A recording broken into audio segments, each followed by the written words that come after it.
इसी क्रम में बिंदु जी को हम बुलाते हैं कि वे आएं और ये बातचीत कुछ और ठोस और कुछ और विस्तारधायी हो सके। बिंदु सिंह जी। हमारे सभी अग्रज बहुत बहुत अभिवादन है, स्वागत है। आज हम बनारस की धरती पर और इस जगह पर जहां बैठे हुए हैं,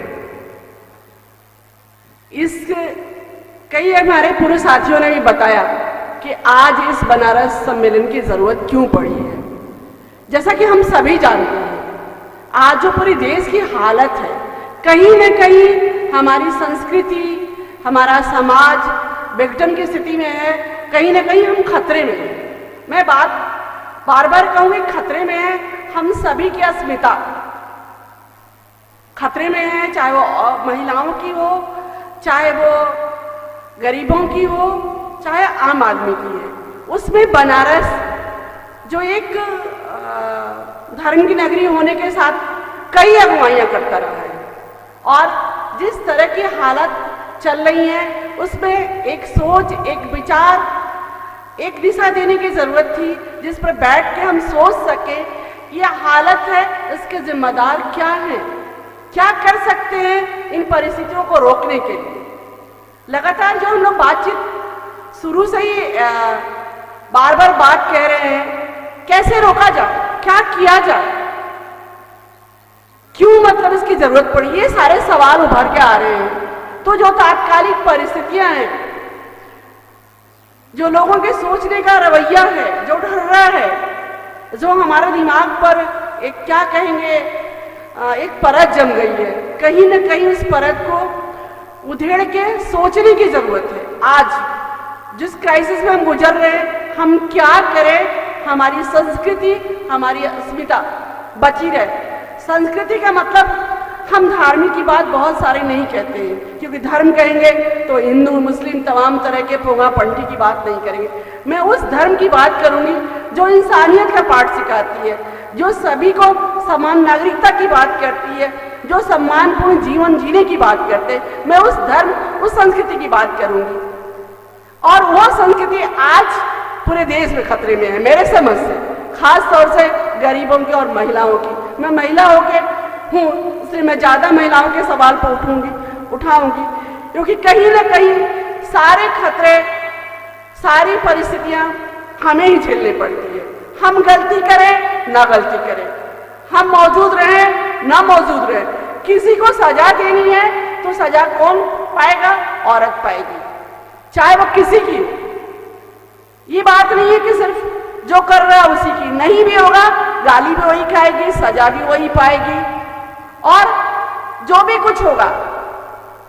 बहुत बात अभी हुआ ही है कि अभी अजय जी भी कह रहे हैं कि सही बात है, हमको अपनी तहजीब को बचानी है, हमें मुजफ्फरपुर नहीं होने देना है, हमें काट नहीं होने देना है, हमें नहीं होने देना। यदि सारी परिस्थितियां देखा जाए, इन मुजफ्फरपुर में या काट में या जो भी दंगे हो रहे हैं, उसकी सजा किसको मिल रही है? ठीक है, एक समुदाय चाहे कोई भी पीड़ित हो रहा है, लेकिन जरा हम सोचे तो उस समुदाय में भी पीड़ित कौन हुआ है? खोया किसने है? खोया किसने है? औरतों ने खोया है।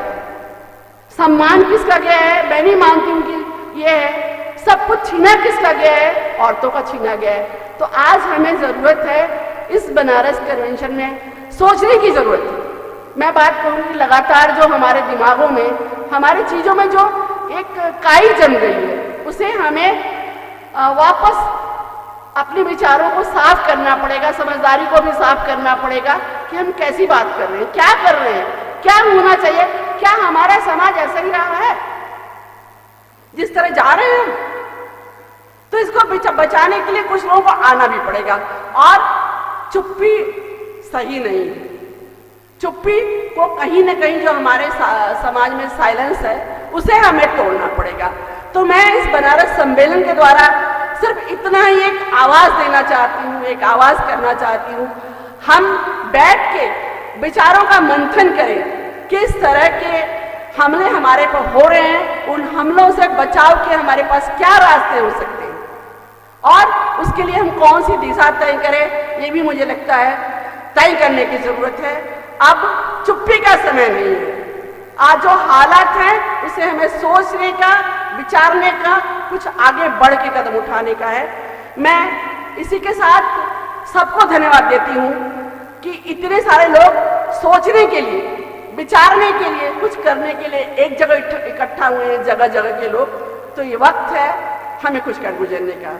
मैं साथियों सबको धन्यवाद देती हूँ, अभिवादन करती हूँ कि मुझे मौका मिला ये चीज कहने का।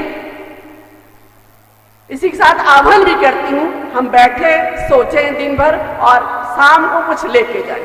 धन्यवाद साथियों।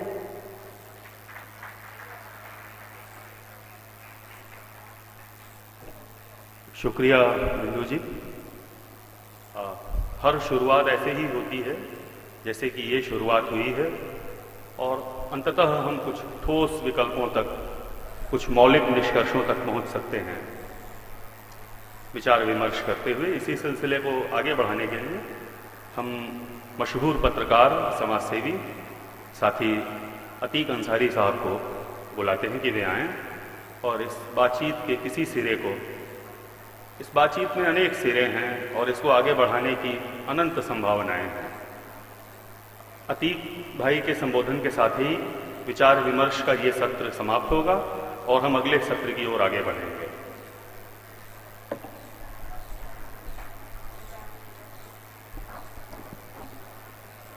मंच पर बैठे हमारे तमाम साथी और इस महफिल में ऐसी ऐसी महान हस्तियां हैं कि उनके सामने कुछ बोलूं जहन साथ नहीं दे रहा है। डॉक्टर दीपक मलिक जी हैं, राजेंद्र सिंह जी जलपुरुष जी हैं, पीछे तीस्ता जी हैं और तमाम लोग हैं।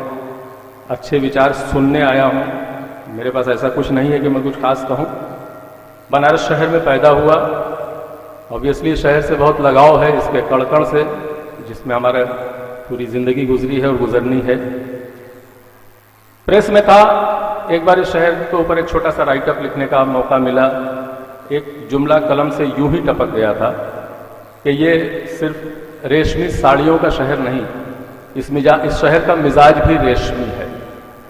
और फिर मैंने उसे आंकड़ों से साबित किया था कि यहाँ पे सांप्रदायिक सौहार्द की जड़ें कितनी मजबूत हैं और हिंसा का मादा इस शहर के मिजाज में कितना कम है। आज डॉक्टर लेनिन ने एक अनूठी सोच के साथ जो एक खूबसूरत पहल की है, मुबारकबाद के मुस्तहिक हैं डॉक्टर लेनिन की, बहुत अच्छी पहल की है उन्होंने। और आज जो खतरे मंडरा रहे हैं इस शहर के ऊपर, वो यूं ही नज़रअंदाज कर देंगे हम तो आने वाला वक्त हमें कभी माफ़ नहीं करेगा। बात की जा रही है इस शहर के हेरिटेज को बचाए रखने की, हेरिटेज लुक इसका होना चाहिए, लेकिन उसके पीछे जो बिटवीन द लाइंस, जो बिहाइंड द कर्टेन जो मानसिकता है, उसे एक सैफरन कलर में अगर उस हेरिटेज को बचा के रखा गया तो एक बहुत बड़ी नाइंसाफ़ी होगी इस शहर के साथ, इसके इतिहास के साथ, इसकी ऐतिहासिक धरोहरों के साथ, इसके मिजाज के साथ, इसके कल्चर के साथ। हम सब की जिम्मेदारी बनती है कि उस पर बड़ी पैनी निगाह रखें। और ये कोशिश जो डॉक्टर लेनिन ने शुरू की है, हम दामे दर में कदमे सुखने मनसा वाचा कर्मणा, हम इनका साथ दें। ये शहर, बहुत सारे लोगों ने आपके सामने बातें रखी, अभी जिक्र कर रहे थे हमारे डॉक्टर आरिफ साहब, सब जानते हैं गंगा जमुनी तहजीब एक नारे की शक्ल बन के रह गया है, लेकिन सच्चाई है गंगा जमुनी तहजीब कहते किसको हैं। कबीर से लेके नज़ीर तक के इस लंबे सफ़र में इस शहर ने सांप्रदायिक सौहार्द की जो जो मिसालें कायम की हैं, अगर उसे दोहराया जाए तो बहुत वक्त चाहिए। डॉक्टर नज़ीर की शायरी, आप सब उसके मोहताज बयान नहीं हैं। उनके उस्ताद, उनका खमसा, अगर मुख्तसर में उसकी तारीफ में मैं जाऊँ तो ये शहर के कल्चर का एक हिस्सा था, तारीख का एक हिस्सा है कि होली के दिन वो निकलते थे अपने घर से और अपने शागिर्दों के साथ शायरी में, वो होली के दिन निकलते थे, शायरी करते थे इस शहर के ऊपर और सवाल व जवाब होते थे और उनका चंदन से, अबीर से, माला से उनका स्वागत होता था, मतलब भरपूर होली मनाते थे। और हिंदू इलाकों में उनका भरपूर स्वागत हुआ करता था। मुंशी बेताब नाम था उनका और ये नज़ीर बनारसी के उस्ताद हुआ करते थे। अखाड़े लगते थे, एक तरफ मुंशी बेताब का अखाड़ा होता था और फिलबदी शायरी जिसको कहते हैं तात्कालिक तुरंत शेर कहे जाएं, तो एक उस्ताद सामने वाले उस्ताद के अखाड़े पे कोई कटाक्ष करता था और तत्काल शायरी करके उधर से शायरी में उसका जवाब होता था और वो शायरी साज के साथ गा करके उसका जवाब होता था। एक बहुत ही प्यारा सा कल्चर हुआ करता था। कहीं ना कहीं आज भी वो इतिहास की परतों में उस पर धूल जरूर पड़ गई है, लेकिन वो है, अभी भी जिंदा है। तो अगर हेरिटेज की बात है तो इस शहर के उस गंगा जमुनी तहजीब को महफूज रखते हुए हेरिटेज की हिफाजत होनी चाहिए। कोई एक पर्टिकुलर एक खास कलर नहीं दिया जाना चाहिए। इस बात को लेकर हमें आगाह रहने की जरूरत है और उसका ताल्लुक सिर्फ शहर के दिखावे से नहीं है। जैसा अभी डॉक्टर आरिफ साहब कह रहे थे, एक पूरा हिंदुस्तान बसता है यहाँ पे। आप देख लीजिए, शायद इस तरह की मिसाल हिंदुस्तान के किसी शहर में शायद ही देखने को मिले कि एक छोटा सा बंगाल है, एक छोटा सा पूरा साउथ है, उसमें आंध्रा भी है, कर्नाटका भी है, एक छोटा सा पंजाब है और कई बड़े बड़े, उसको लफ्ज गलत होगा अगर मैं कहूँ कि पाकिस्तान है, नफरत है मुझे, लेकिन मुस्लिम इलाके हैं, हिंदुओं के इलाके हैं। एक पूरा हिंदुस्तान यहाँ बचता है। तो अगर हिंदुस्तान के बारे में ये कहा जाता है कि यूनिटी बिटवीन डाइवर्सिटी, उसकी अनूठी मिसाल बनारस में देखने को मिलती है। सदियों से, अगर हम पुराने, ये इतिहासकार बैठे हुए हैं, एक अथॉरिटी हैं डॉक्टर आरिफ साहब, लेकिन अगर हम एंशियंट हिस्ट्री का मुताला करते हैं तो हम ये पाते हैं कि कोई दौर ऐसा नहीं रहा है जब बनारस का महत्व ना रहा हो। यहाँ आकर के लोगों ने मोक्ष की प्राप्ति के सिलसिले में यहाँ कयाम करने की, यहाँ बसने की कोशिश ना की हो और अपने पीछे कोई निशानी ना छोड़ गए। जरूरत है उन तमाम निशानियों को महफूज करने की, लेकिन उसके साथ साथ जो हम एक बात कहते हैं कि एक तरफ घंटा बजता है, एक तरफ अजान होती है।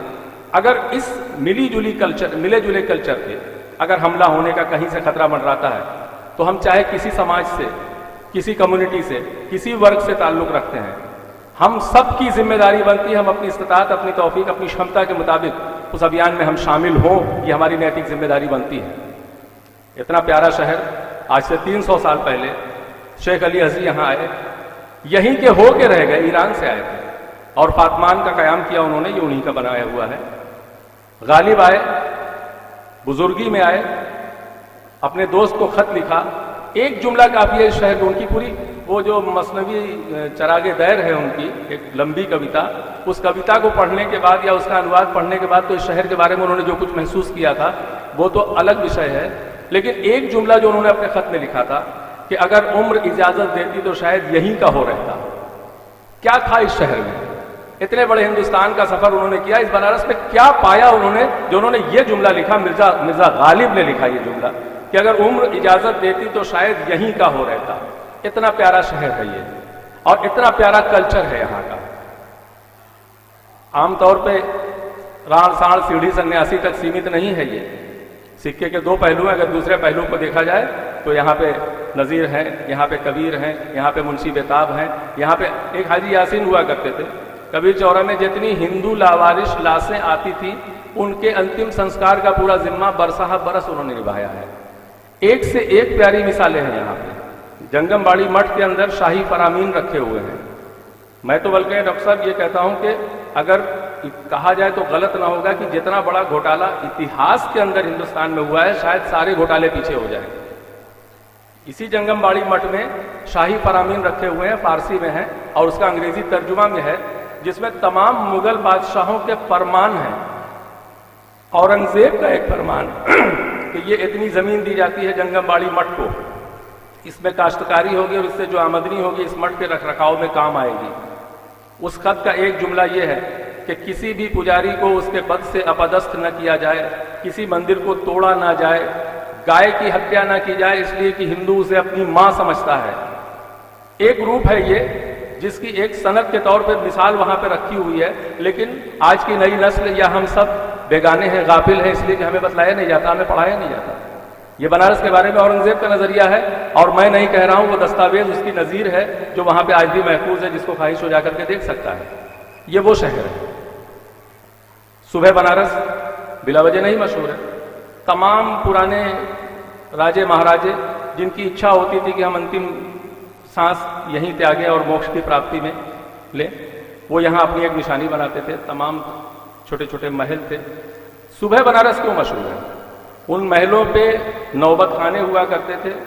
आज की तरह का शोर शराबे का दौर नहीं था और उस पर शहनाई बजती थी। सुबह एक तरफ शहनाई बजती थी, एक तरफ मंदिर से घंटे घड़ियाल की आवाज आती थी, शंखनाद होता था, दूसरी तरफ से मस्जिदों से अजान की सदा होती थी। क्या प्यारा समा होता था।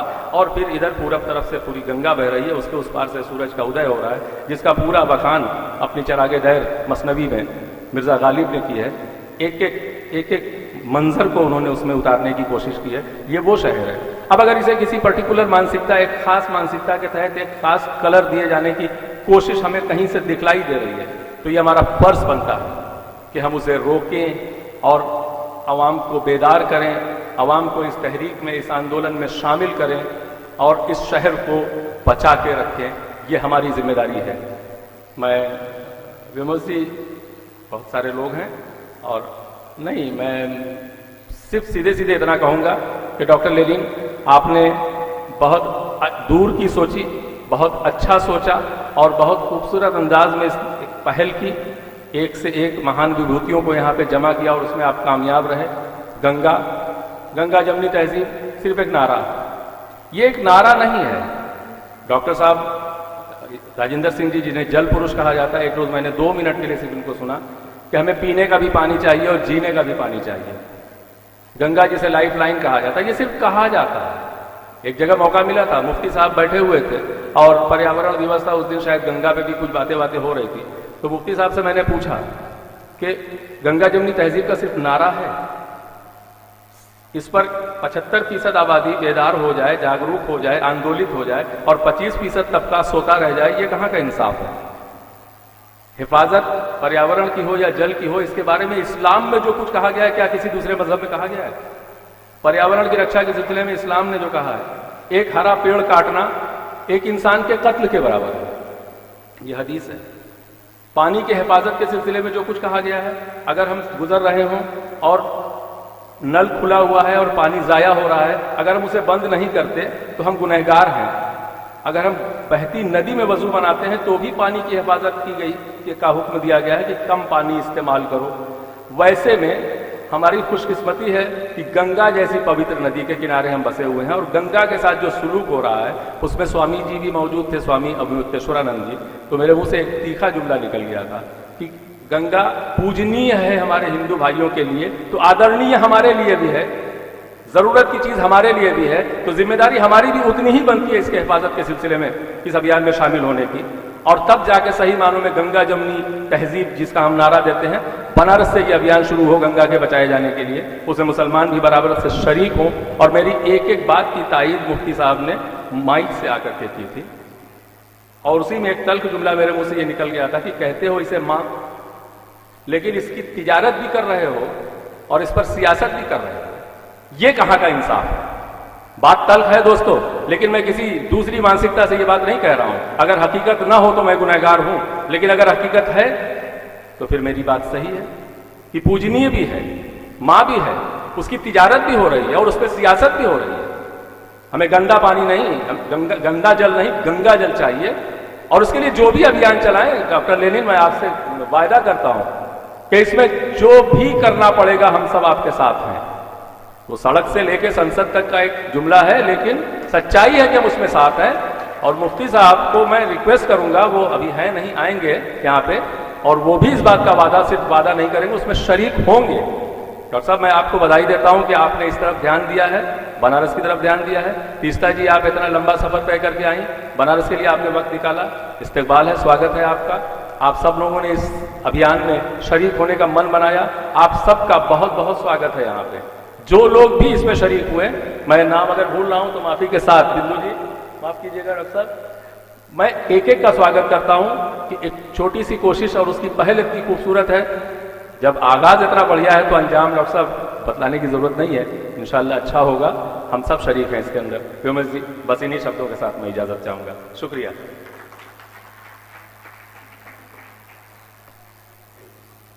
ये एक बहुत अंतर्दृष्टि संपन्न वक्तव्य था, जिसमें कई बातों की ओर इशारों ही इशारों में बहुत कुछ कह दिया गया है। सवाल सभ्यता की रक्षा करने का तो है, लेकिन रक्षा की किसी भी कोशिश में सभ्यता को किसी खास रंग में रंगे जाने से बचाने का भी है। बनारस इस अर्थ में बहुत सौभाग्यशाली है कि न जाने कितनी भाषाओं के कितने कवियों ने बनारस पर कविताएं लिखी हैं, बनारस को अपनी रचना में भी अमर और जीवित किया है। मिर्ज़ा गालिब ने बनारस पर तो जो लिखा है वो हम सब की उपलब्धि है। खुद उर्दू हिंदी की कविता और सभ्यता की उपलब्धि है। लखनऊ के बारे में दीवान में एक शेर है, लखनऊ आने का कोई बाइस नहीं खुलता याने, हवा से सैर व तमाशा सो वो कम है मुझको। तो सैर और तमाशे की हवस गालिब में कम है, इसलिए उनके लिए लखनऊ जाने का कोई मतलब नहीं है। ऐसा कहने वाले कवि के लिए बनारस जाने का अगर मतलब है तो इतना तो तय है कि बनारस सैर और तमाशे की जगह नहीं है। तो बनारस को अगर टूरिस्ट स्पॉट की तर्ज पर डेवलप करने की कोशिश की जाएगी तो वो गंगा जमुनी तहजीब के महान मूल्यों के साथ एक तरह की वादा खिलाफी होगी, एक तरह की गद्दारी होगी। बनारस को पिकनिक स्पॉट बन जाने से बचाने का संकल्प भी हमारे बनारस कन्वेंशन का संकल्प हो, इसी कामना के साथ हम आपको ये ज़रूर बताना चाहेंगे और बार बार बताना चाहेंगे कि हमारे बीच सुविख्यात सामाजिक कार्यकर्ता श्री राजेंद्र सिंह जी, भुवनेश्वर से आए इकोनॉमिक टाइम्स के पत्रकार, सुप्रसिद्ध व्यक्तित्व PVCHR के अनन्य श्री नागेश्वर पटनायक जी, बुनकर तंजीम के महतो मकबूल हसन साहब और PVCHR के अध्यक्ष प्रसिद्ध इतिहासकार डॉक्टर MP सिंह जी मौजूद हैं। इन सभी मूर्धन्य लोगों का और आप सब लोगों का बार बार स्वागत है। इसी के साथ ये सत्र यही समाप्त होता है। अगला सत्र बस कुछ ही पलों में, समय के थोड़े से अंतराल में आपके सामने शुरू होगा। मंचासीन अतिथियों से अनुरोध है कि वे पटना के संपादक डॉक्टर तीर विजय सिंह जी और बनारस के अभिन्न पत्रकार, भले ही अब वो बनारस में नहीं हैं, विजय विनीत जी यहाँ उपस्थित हैं, हम उनका स्वागत करते हैं। इस सत्र के लिए हैं, मैं संशोधन कर लेता हूँ अपने आप में, विजय विनीत जी यही हैं। इस सत्र के वक्ताओं के तौर पर सबसे पहले मैं आदरणीय श्री राजेंद्र सिंह जी को मंच पर बुलाता हूँ। राजेंद्र जी का काम, उनका परिचय बनारस के लिए किसी अतिरिक्त परिचय का मोहताज नहीं है। डॉक्टर राजेंद्र सिंह जी वो लगातार नदी जल और पेयजल की समस्याओं पर बहुत तृणमूल तरीके से विचार करते रहे हैं। आज के दैनिक जागरण में उनका एक लेख है गंगा पर, जो विचार योग्य है। हमारे बीच अनेक आदरणीय धर्मगुरु अब उपस्थित हैं। फादर गैब्रियल जो डायोसिस के डायरेक्टर हैं, हम उन्हें सादर मंच पर आमंत्रित करते हैं।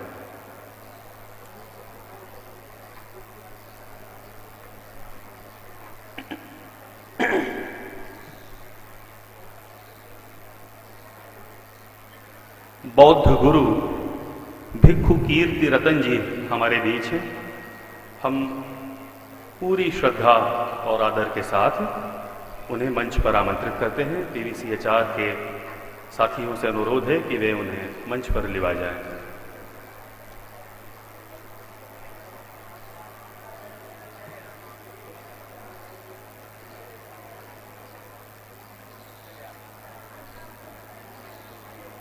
हमारे अभिभावक सुप्रसिद्ध अर्थशास्त्री प्रोफेसर दीपक मलिक साहब से गुजारिश है कि वे भी मंच पर आएं।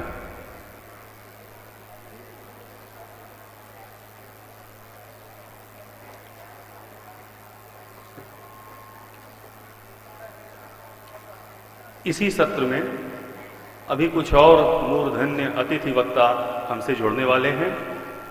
एक और भाषणों का क्रम जारी रहेगा और दूसरी ओर भीतर ही भीतर हम उनका इंतजार भी करते रहेंगे।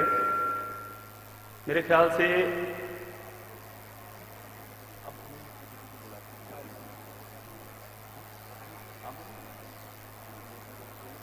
ये जो विचार विमर्श का पहला औपचारिक सत्र है, इसमें बात यहाँ तक पहुँच चुकी है, जो पूरी बहस है उसका सार ये है, अगर उसको कुछ शब्दों में उसका संक्षेपण किया जाए, कि विकास का मॉडल तो ठीक है, लेकिन वो विकास का मॉडल बनारस की जटिलता, बनारस की प्राचीनता और इसी जटिलता और प्राचीनता के परिप्रेक्ष्य में बनारस के भविष्य की कैसी समझ पर आधारित है।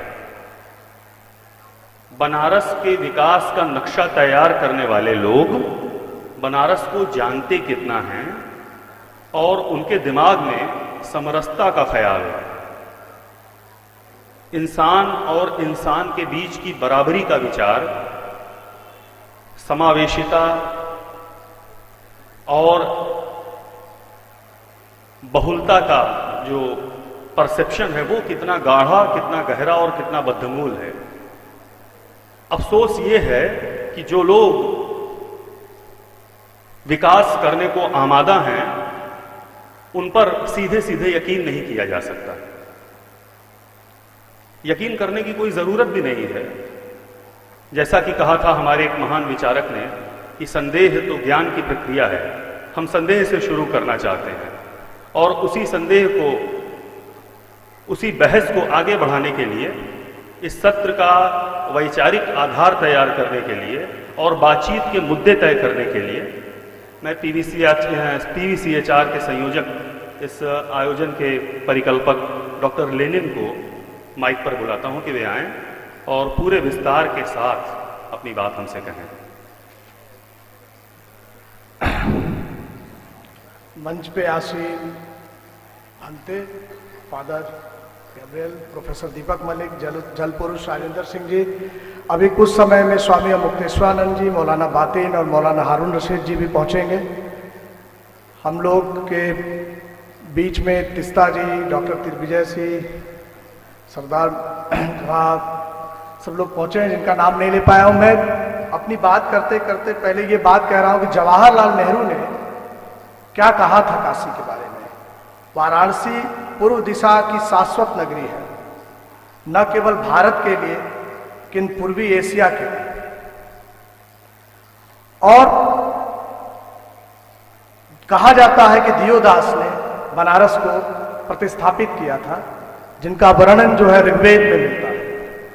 और उसके बाद जिसे काशी, बनारस और वाराणसी बोलते हैं, जहां एक तरफ हिंदुओं का पवित्र नगर रहा, वहीं दूसरी तरफ तथागत बुद्ध ने, मेरे लिए भगवान बुद्ध ने जो है यहीं पे जो है अपना पहला उपदेश दिया, जिसे धर्म चक्र परिवर्तन के नाम से जानते हैं। वहीं दूसरी तरफ 3 जैन तीर्थंकर, पार्श्वनाथ जी सिंहपुर में और चंद्रावती में, 3 जैन तीर्थंकर इसी बनारस जिले में जो है पैदा हुए। यही नहीं, संत परंपरा के सदगुरु कबीर, रैदास, सेन नाई, 3 लोग की कर्म भूमि और जन्मभूमि बनारस रही। और इनके साथ 150 संत उस समय जुड़े थे, जिन्होंने जो है मध्यकाल में जो है एक पुनरुत्थानवाद का काम किया और कहा कि एक तरफ संस्कृति थी जो कहती थी, वो आते आते आपको पता है कि गीता में कर्म की बात कही जाने लगी। इन संतों ने कहा कि हम श्रम की महत्ता को बढ़ाया, कहा कि हम जूता गाड़ते हैं, बिनकारी करते हैं, दुनिया का काम करते हैं, परंतु सीधा ईश्वर से जुड़े हुए हैं। तो काशी उसका भी जो है प्रतीक रहा है, उसका भी केंद्र रहा है। और आज हम कबीर चौरा मठ में मूल गादी में बैठे हैं। एक तरफ रहा, कहा जा रहा था एक संस्कृति में कि अगर बनारस में आपकी मृत्यु होती है तो आप सीधे स्वर्ग जाते हैं, और वहीं कबीर साहब कहते थे कि जहां नर्क में लोग जाते थे वो पूरी जिंदगी यहां रहे और आखिरी समय में घर चले। तो सवाल कहने का है कि काशी किस तरह से शास्त्रार्थों का शहर था, अंतर विरोधों, अलग अलग विचारधाराओं का शहर था। और पुरानी हिंदुस्तान की जो तहजीब थी, आप जो पंडित विकास महाराज जो 14वीं पीढ़ी के हैं, पंडित किशन महाराज और उनके खानदान से, अगर उन्हें देखें कि एक तरफ हिंदू देवी देवताओं के जो सामवेद में लिखे हुए स्तुतियों को ये करते हैं, वहीं दूसरी तरफ अफगान का स्रोत और जो है पर्शियन शहनाई और पर्शियन जो है सितार को बहुत ही सम्मिश्रण के साथ और बहुत ही गौरव के साथ बजाते हैं। ये रही है बनारस की परंपरा। यही नहीं, ये शहर क्रिश्चियनों के लिए बहुत महत्वपूर्ण रहा और इंडियन मिशनरी सोसाइटी जो गुरुकुल और क्राइस्ट नगर में है, उन्होंने एक बड़ा आंदोलन ईसाई लोगों के भारतीकरण का जो है करना शुरू किया। उसके लोग भी यहाँ नीति भाई और लोग बैठे हुए हैं। तो क्रिश्चियनों का उतना महत्वपूर्ण शहर रहा, भाई धर्म का उतना महत्वपूर्ण शहर रहा है। और सबसे बड़ी बात कि जो लोग दूसरी परंपरा, भारतीय संस्कृति, न्याय, न्यायवाद, सांख्य, नास्तिकता, चारवाक, लोकायत को विश्वास करने वाले भी बनारस में रहे। और वहीं दूसरी तरफ जो है, मतलब लोग कहा करते थे, कभी एक जमाने में सर्वहारा के नेता भगवान हुआ करते थे शंकर और शिव, जो है जो सभी लोगों के स्वीकार हुए, उनका भी शहर बनारस रहा है। बनारस की जो सबसे महत्वपूर्ण लड़ाई है कि बनारस कभी सांप्रदायिक जो है फांसीवाद का केंद्र नहीं रहा है। बनारस सांप्रदायिक फांसीवाद के खिलाफ रहा है। और वहीं दूसरी तरफ बनारस फक्कड़पन का भी शहर है। बनारस का जो फक्कड़पन है वो कारपोरेट संस्कृति के खिलाफ है। इसलिए बनारस कन्वेंशन हुआ है कि हम बनारस की उस तहजीब की खिलाफत होने नहीं देंगे जो बनारस का फक्कड़पन बाबा विश्वनाथ से मिलता है, जो बुनकारी में कबीर के मिलता है, जो मौलाना अलवी यहां लाए थे, हम उसे खत्म नहीं करने देंगे। इस बात को पता है, शेख अली हजी साहब कहते हैं 17वीं शताब्दी में जब उनको बुलाता है इराक का बादशाह, तो कहते हैं कि इबादत का शहर है ये, हर ब्राह्मण राम और लक्ष्मण का पुत्र और पुत्री लगता है। और उनका फातमान में जो है मजार बनी हुई है। ये परंपराएं यहां खत्म नहीं हो सकती। सवाल है कि ये जो दूसरी चीज कि जब अंग्रेज आए उनसे पहले मदन मोहन मालवीय जी बताएंगे आपको, जल पुरुष मदन मोहन मालवीय जी लड़ने गए थे हाकिन्स यहाँ आया था और हाकिन्स ने सबसे पहले हिंदुस्तान के अंदर इसी गंगा जी में सीवर डालने का काम किया। हम उनसे पूछना चाहते हैं कि देश आजाद होने के बाद 120 साल की जो ये जेल मैनुअल है, 1861 का जो पुलिस एक्ट है और गंगा जी को जो प्रवेशिक षड्यंत्र में हाकिन्स ने जो कैद करने की कोशिश की थी, उनमें सीवर मिलाने की कोशिश की थी, इसे खत्म करने का काम तुम कब करोगे? क्या ये मुक्त आजाद है?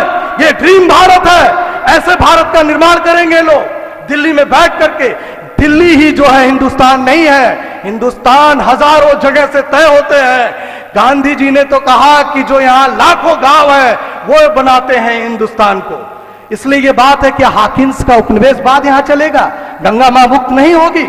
जो है आप उसमें सीवर ऐसी कोई बना नहीं सकते हैं कि कैसे सीवर को जो हटाएंगे। यहाँ पे काशी कुंभ की जो परिकल्पना हुई थी उसकी रिपोर्ट भी हम लोग यहाँ जारी करेंगे। यहाँ लड़ाई किसी सरकार से नहीं है, लड़ाई जो है मूल्यों की है कि कौन से मूल्य इस हिंदुस्तान में चलेंगे। हिंदुस्तान के हमारे अपने मूल्य जो है, जो वेलफेयर स्टेट अशोक ने बनाया, जो अकबर ने धर्मनिरपेक्षता की बात की, जो तहजीब जो है बनारस की रही है, मतलब मिली जुली, ये चलेगी? बनारस का फक्कड़पन चलेगा या ये कारपोरेट और माल की संस्कृति चलेगी? वो भी चलाइए, हम उसके खिलाफ नहीं है, परंतु सबके ऊपर थोपने की कोशिश मत कीजिए। दूसरी तरफ ये बातचीत हो रही है इस बनारस शहर में कि बनारस शहर को सिंगापुर एक जगह है, मुझे 2 बार जाने का मौका मिला।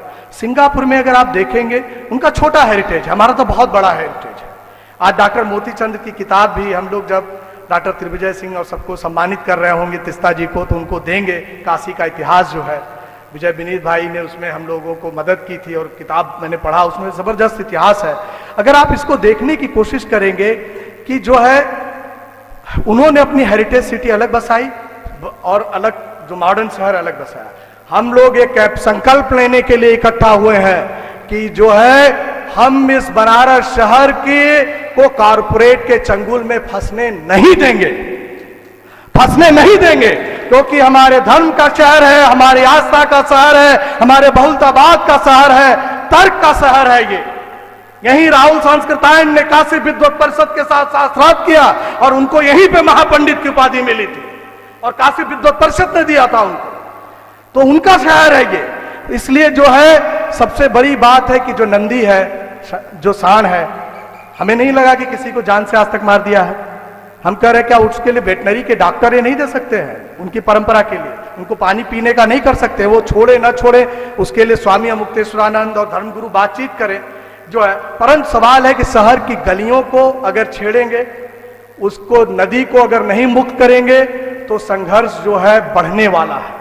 और यह संघर्ष इस बार राजनीतिक संघर्ष नहीं होगा, यह संघर्ष समाज के स्तर पे, धार्मिक लोगों के स्तर पे और जो है सांस्कृतिक स्तर पे जो है लड़ा जाएगा।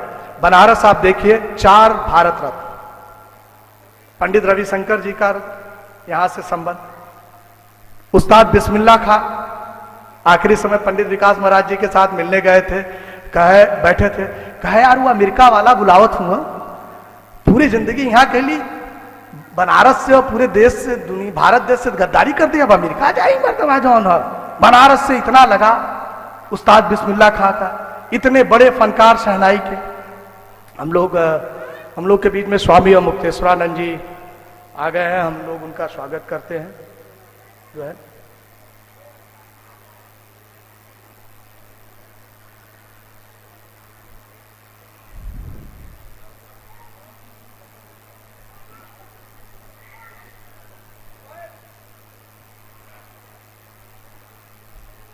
हम लोग स्वामी अमुक्तेश्वरानंद जी का जो है स्वामी श्री का स्वागत करते हैं। तो मैं जो बातचीत कर रहा था, बातचीत ये हो रही थी कि ये जो शहर है वो शहर जो है अगर आप देखेंगे जो बिनकारी का, अगर जाएंगे लल्लापुरा और शिवाला के इलाके में जो हिंदू देवी देवता है, जो सनातन देवी देवता है, उनके जो है मुकुट, उनके वस्त्र जो है मुस्लिम दस्तकार और बुनकर बनाते हैं। तो ये जो तहजीब है, इस तहजीब को, इस आस्था के शहर को हम किसी कॉरपोरेट को और किसी राजनीतिक सत्ता को हस्तक्षेप करने नहीं देंगे, क्योंकि भारत के संविधान की प्रस्तावना में लिखा है we are the people of India. हम तय करेंगे, राजनीतिक सत्ता चाहे जिसकी भी हो, जो है गंगा जी के बारे में हम तय करेंगे। हम तय करेंगे कि हमारा बनारस कैसे रहेगा। हम तय करेंगे जो है, जो ये अगर इसकी हेरिटेज प्लानिंग बन रही है जो 20 तारीख को, वो बातचीत करें यहाँ के लोगों से, यहाँ के धर्माचार्यों से, यहाँ के लोगों से, यहाँ के बुनकर से, यहाँ के मुशाहिर से, यहाँ के सभी लोगों से बात करें कि जो है ये शहर किस तरह का शहर बनना चाहिए। और मूल शहर को हम लोग कुछ भी बनारस और 80 के वरुणा और 80 के बीच में जिस तरह का मूल शहर है आज के डेट में, उसको बदलने हम नहीं देंगे। और उसके बाहर आपको जो शहर बचाना हो वो आप बसाएं। आखिरी जो बातचीत हो रही है कि हिंदुस्तान के अंदर, बस मैं इतनी बात आखिरी कह के आगे का कार्यक्रम शुरू करेंगे कि हिंदुस्तान के अंदर अगर आप देखेंगे कि ऋग्वेद से लेकर उपनिषद तक, और चाहे वो दूसरे धर्म ग्रंथ, चाहे तथागत बुद्ध आए, जैन तीर्थंकर हमारे आए, हमारे जो है संदेश आया जो है बाइबल का, कुरान का, पाके कुरान की, उन सभी चीजों में एक बड़ी चीज थी कि जो ईश्वर की बनाई हुई जो संस्कृत, जो बनाया हुआ अनाज है, जो बनाया हुआ जल है, पानी है, क्या इसको भी अब ललकारने की कोशिश कर रहे हैं विश्व व्यापार संगठन, कॉरपोरेट फासिज्म।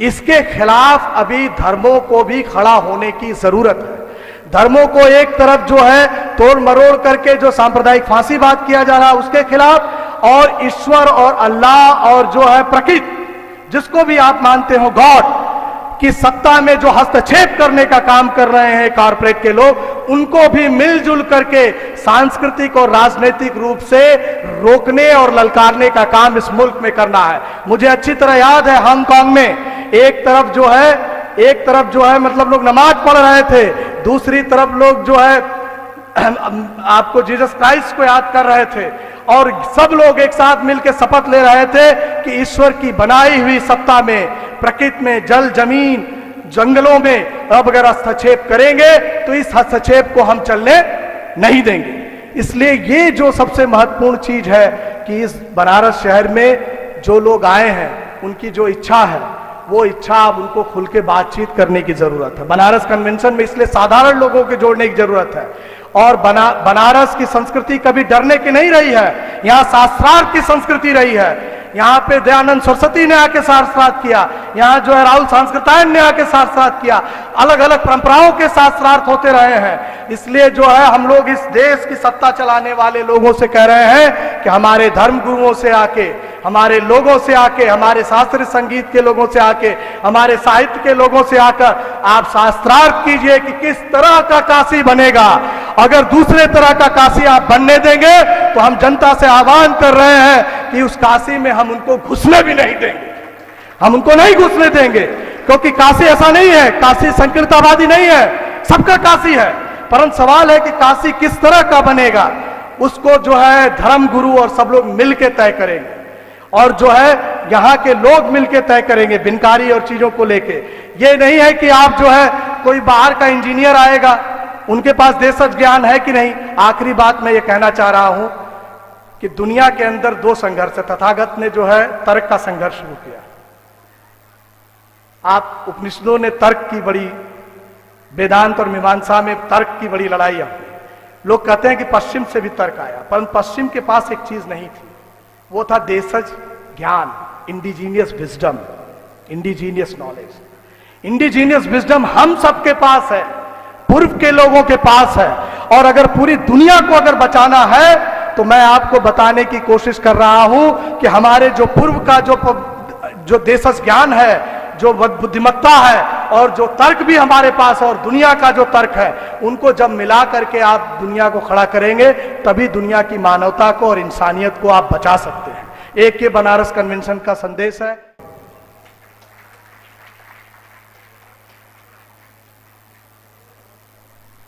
बहुत बहुत धन्यवाद डॉक्टर लेनिन जी।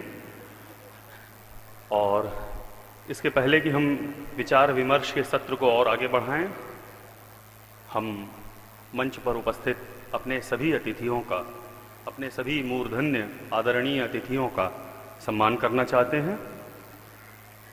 सबसे पहले स्वामी अविमुक्तेश्वरानंद जी हमारे बीच उपस्थित हैं। हम डॉक्टर आरिफ जी से गुजारिश करेंगे कि वे माल्यार्पण करके स्वामी श्री का स्वागत करें हमारे बीच।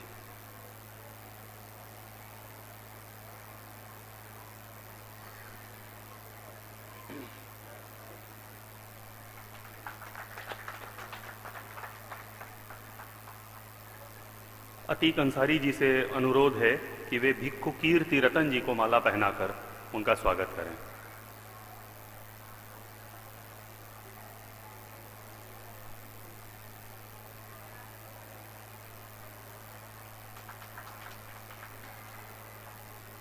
सिद्दीक हसन जी फादर गैब्रियल को माला पहनाकर उनका स्वागत करेंगे। सिद्दीक जी।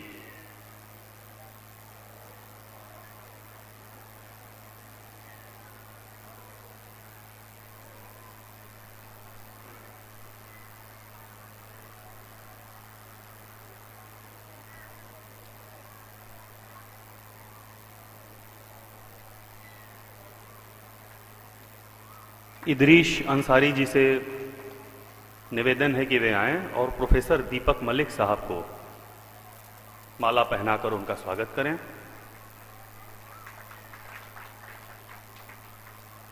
मंगला जी से गुजारिश है कि वे आएं और श्री राजेंद्र सिंह जी को माला पहनाकर उनका स्वागत करें। ये रस्म है, लेकिन जैसा कि शुरू में ही कहा गया, एक खूबसूरत औपचारिकता है।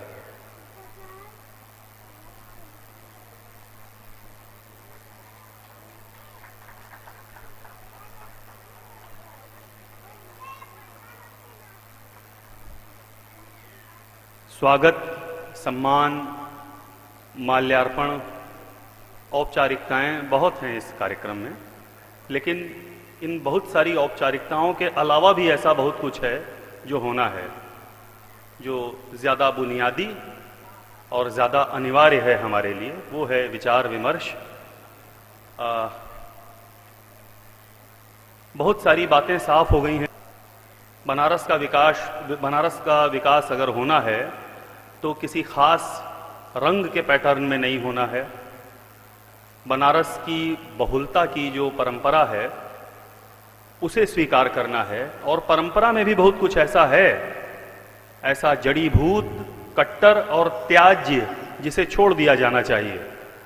हमें अगर अपने वर्तमान को एग्जामिन करना है तो हमें अपनी परंपरा की भी बहुत गहरी और निस्संग जांच करनी है और धर्म का अन्यथाकरण नहीं होने देना है।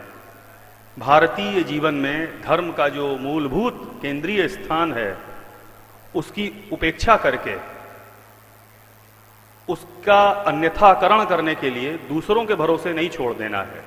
और हमारी संस्कृति के, हमारी समावेशिता के, हमारे जीवन तत्व के जो केंद्रीय रूपक हैं, गंगा जैसे, बनारस जैसे, इनका फैसला भी किसी तरह की सत्ता के लिए, किसी तरह के संगठन के लिए और किसी तरह की राजनीति के लिए दूसरों पर नहीं छोड़ा जा सकता। जैसा कि लेनिन जी ने कहा कि वो फैसले हमें खुद ही करने होंगे। आइए उन फैसलों को करने के लिए जो अपेक्षित विचार विमर्श है उस दिशा में आगे बढ़ते हैं। और इसी क्रम में मैं बुलाता हूं फादर गैब्रियल को कि वो आएं और इस बातचीत को आगे बढ़ाएं। एक छोटी सी खबर है, कबीर मठ मूल गादी के महंत आदरणीय आचार्य विवेक दास जी हमारे बीच नहीं हैं, लेकिन वो अनुपस्थित उपस्थिति हैं, वो नहीं होकर भी हमारे बीच हैं। ये पूरा परिसर वो दिल्ली में हैं किन्हीं कारणों से, जो हमारा ही प्रांगण है। और अगर प्रोफेसर दीपक मलिक साहब और डॉक्टर लेनिन हैं तो हमें ये मान के चलना चाहिए कि हमारे बीच आचार्य विवेक दास जी भी हैं।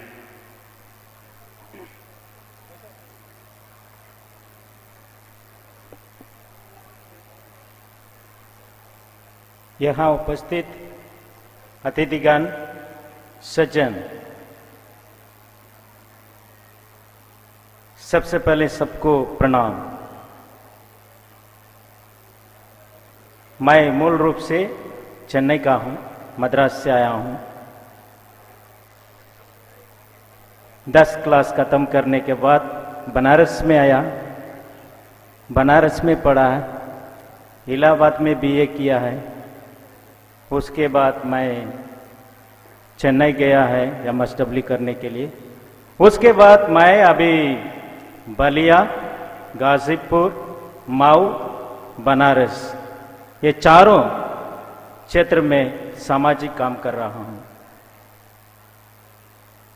जैसे polio eradication, CBR community based rehabilitation, self help groups और इत्यादि इत्यादि काम। आज अभी मैं भोजपुर में रहता हूँ, जहाँ फादर, जितने भी फादर लोग हैं बुजुर्ग हो जाते हैं, उन लोगों को देखभाल करता हूँ।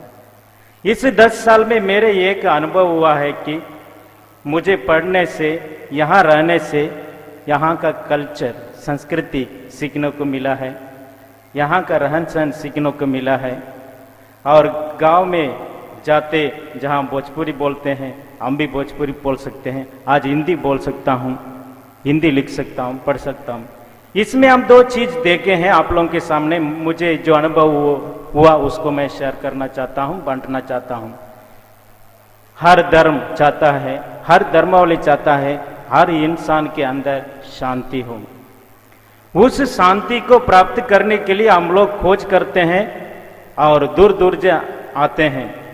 जब मैं इलाहाबाद में पढ़ रहा था, आप सबको मालूम है वहाँ कुंभ मेला होता है।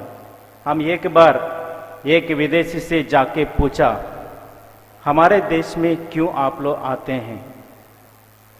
उन्होंने कहा, I am in search of peace, मैं शांति के खोज में निकला हूं।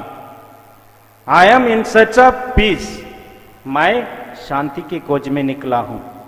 आप और हम दोनों शांति की खोज में निकले हैं। उस शांति कब मिलेगा?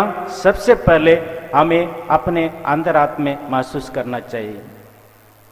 मैं गांव में जाता हूं, 2 प्रकार की वायलेंस, एक मानसिक, दूसरी शारीरिक वायलेंस, अहिंसा है। इससे हमारे अंदर अशांति पैदा होती है। इस अशांति के कारण वो बाहरी के रूप से हम लोग देखते हैं, हमारे समाज में अशांति फैली हुई है। अशांति का एक चिन्ह हम देखते हैं। आज गंगा जी का जो प्रदूषण है, मैं देखता हूँ वो हमारे मन की अशांति है या हमारी मन की वायलेंस है, इसलिए हम उसको बर्बाद करना चाह रहे हैं। यदि गंगा जी हमारे पास नहीं है, बनारस नहीं है। इसलिए हर इंसान बनारसवासी जो भी है, हमें शांति की ओर बढ़ना चाहिए। हर धर्मावलंबी भी एक साथ रहकर हम एक यूनिटी, एकता में बंधे हुए होना चाहिए। उसी के लिए हम सब काम कर रहे हैं। किसी ने कहा है, जब तक इंसान के अंदर युद्ध चलता रहेगा तब तक बाहरी रूप से युद्ध भी चलता रहेगा। इसलिए हम सोचते हैं, हम देखते हैं क्या हमारे अंदर युद्ध चल रहा है या शांति की भावना चल रही है। ये दो चीज हमें पूछना है। यदि हमारे अंदर युद्ध चल रहा है तो युद्ध पैदा करूंगा, यदि हिंसा चल रहा है हिंसा पैदा करूंगा। इसलिए हम आप सबसे यही निवेदन है कि मैं शांति फैलाऊंगा, एक शांति का दूत बनकर जाऊंगा। थोड़ी सी एक दोहा कबीरदास को बारे में भी मैं पढ़ा हूँ, इंटर में पढ़ा हूँ, मुझे अभी तक याद है। एक दोहा मैं बोलकर इस वक्तव्य के खत्म करूंगा। जब भी हम लोग बात करते हैं कम से कम अच्छा शब्द बोलें, कम से कम अच्छा विचार बोलें, अच्छा बोलें, धीरे बोलें, दिल से बोलें। इसलिए संत कबीरदास कहते हैं, बोली एक अनमोल है जो कोई बोले जाने, ये तराज तौली के तब मुख से बाहर आनी। बोली एक अनमोल है जो कोई बोले जानी, ये तराज तौली के तब मुख से आनी। आइए हम जब कभी बोलते हैं, किसी को भी बोलते हैं, तौल के बोलें, अच्छा बोलें, धीरे बोलें, सुगध बोलें। आप सबको धन्यवाद।